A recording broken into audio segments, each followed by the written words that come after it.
Saham meme dan meme coin bersatu. Sosok di balik kenaikan saham meme yang menyebabkan kekacauan di pasar tahun 2020 telah kembali dan kedua pasar saham dan kripto pun jadi heboh. Halo Kriptosias, balik lagi dengan saya Leo di Crypto Discover dan hari ini kita akan melihat kenaikan GameStop baru-baru ini dan kenapa hal ini bisa menjadi bullish untuk kedua saham meme dan juga meme coin dan meme coin mana saja yang harus kalian waspadai.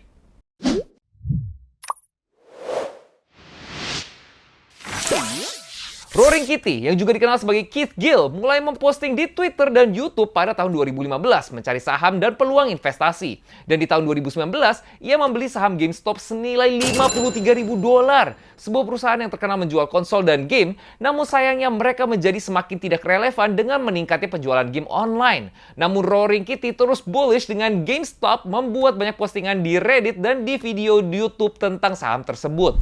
Lalu pada bulan Januari 2021, Roaring Kitty dan pedagang retail sebagian besar di subreddit Wall Street Bets dan Twitter melakukan tekanan besar-besaran pada saham GameStop. Pada dasarnya, dana lindung nilai alias hedge fund dan di institusi melakukan short terhadap saham GME dan menyebarkan berita negatif tentang perusahaan tersebut untuk mencoba menurunkan harganya. Namun, pedagang retail yang didorong nostalgia toko game dan kebencian mereka terhadap institusi yang memanipulasi pasar saham, membeli saham tersebut menyebabkan harganya naik dengan cepat.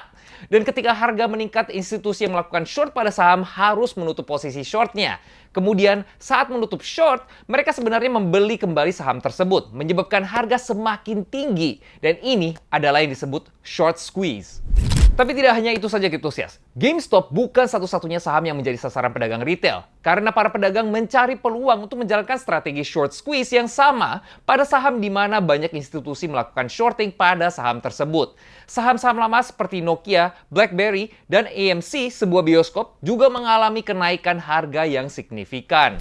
Peristiwa saham meme secara keseluruhan pada tahun 2020 dan 2021 menyebabkan kegagalan beberapa dana lindung nilai alias hedge fund, termasuk Melvin Capital, dan menyoroti masalah di pasar saham tradisional sehingga menyebabkan sejumlah pertanyaan pemerintah. Dan pada tahun 2022, Netflix merilis Eat the Rich, The GameStop Saga, sebuah serial dokumenter yang berfokus pada Roaring Kitty dan pedagang retail lainnya yang mengambil alih dana lindung nilai orang kaya yang menjual GameStop dan saham lainnya dengan kisah tentang kekayaan dan kerugian besar. Dan kali ini, pada tanggal 13 Mei 2024, hampir 3 tahun sejak postingan terakhirnya, Roaring Kitty memposting lagi di platform X alias Twitter dengan meme seseorang sedang bermain game. Dengan kembalinya Roaring Kitty, media sosial menjadi heboh dan tidak butuh waktu lama lagi bagi pasar saham untuk bereaksi. Diperdagangkan pada $13 sebelum dia kembali, saham GME GameStop sekarang naik lebih dari 200% Kriptosias. Diperdagangkan pada $48.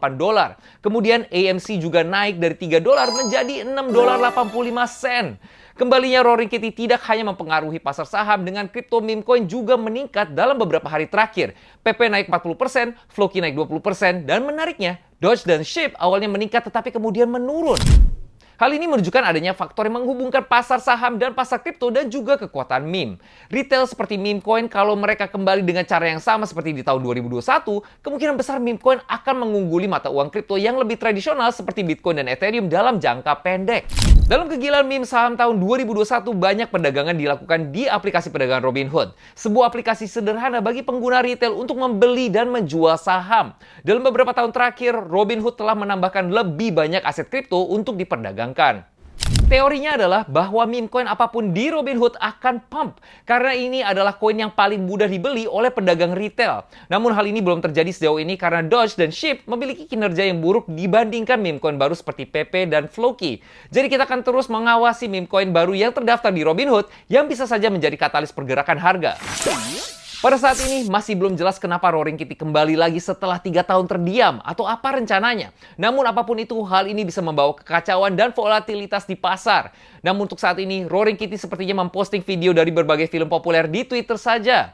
Tapi ingat Kriptosias, kalau ini bukanlah nasihat keuangan. Ada baiknya kita terus waspada di saat-saat ini karena pasar selalu saja tidak tentu, apalagi dengan adanya sejarah GameStop Saga di 2021. Kalau menurut Kriptosias, apa ini sebuah awal dari saga baru?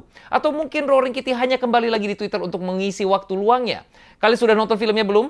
Tulis pendapat kalian di kolom komen ya. GM Kriptosias.